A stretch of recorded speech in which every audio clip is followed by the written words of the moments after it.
A few years ago, I met this girl. And like my usual self, I moved a little bit too fast. I mean, my favorite words in the English language are love and passion. So you can assume how our conversations went. Somewhere on the lines, I love the smell of your hair or the curl of your lips when you sneeze. Baby, I even love the way that you blink when you read. And I know I probably said too much, but it gets worse. I've even wrote in this letter once. It said, I want to love you until the end of time. And not in the simplistic idea of time, but I want to love you until our hair turns gray and those same gray strands of hair turn black again in a new eternity when I save you.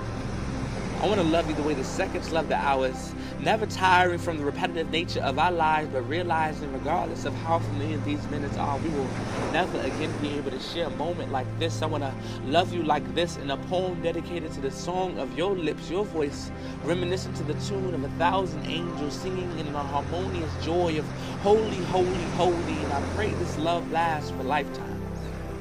That life times how long you're loved to prove it has no favorites, so lifetimes the hurt kicks up the pain and struggle to prove that only the strong survive. But baby, we've been working out for some years now, so let's put these gloves up and go a couple of rounds with eternity to the fat lady sings. I mean, I want to sing a song for you, 'cause your face will be the reason I smile, but I cannot see what I will not have forever. I'll always love you, I hope you feel the same. Sincerely, I hope you do feel the same. And though I've only known you for about a few weeks now, I am sure that I want to marry you. And as you probably can assume, I didn't hear back from her for quite some time. And when she finally decided to break her vow of silence, she said, Vicente, your words were beautiful, but I swear you're doing the most right now. You probably scared me away. And I was just left here confused because all I ever wanted to do was love someone. I mean, I lost both my parents by the age of 17, so I had all this built-up emotion I just wanted to lavish upon someone, but no one seemed ready to accept it, or like they were willing to. So, like most people who were in need of some answers, I turned to church, and I couldn't have went at the most perfect of times because the preacher was speaking on love. He said, if you ever find yourself trying to fill the voids in your life off the love of the world, or you're looking for something to change your world for a lifetime, you gotta find the love of God.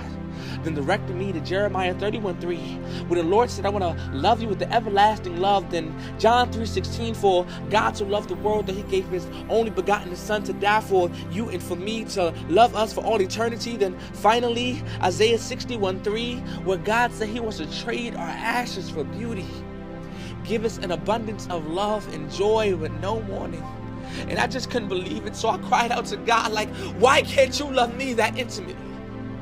And it wasn't even moments later when I heard God say, my son, I have loved you since the beginning of time, made plans for your life before there was ever even a thought of you. He said, my son, my only desire is to love you. If you let me, I want to love you the way that my servant dirt once loved me. The way it relinquished its perfected state of a foundation to rise into the form of a man that it knew was bound to fail me. He said, I want to love you even though I know you're going to fail me, but be not sorrow. Just crawl back into the palm of my hands and cuddle with my glory, for my yoke is easy. He said, my son, I want to fall in love with the rhythm of your lungs, how they remind me of a calming ocean or a resilient wind coasting along the shoreline. I want to take long walks with you when I count the various strands of hair on your head, and though I know because I created them, but I just want to spend as much time as I can with you.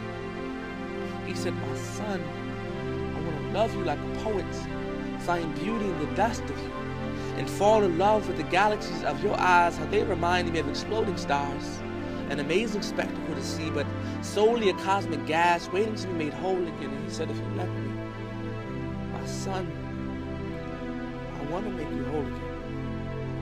Just turn back to me and cling to me like never before. And then there was silence, and I arose, face full of tears, once broken but now healing, and that heart that was once hardened and hollowed was now swollen and satiated off the love of a God whose only desire is to love me, and who showed me that through him the memory of my life would be a smile.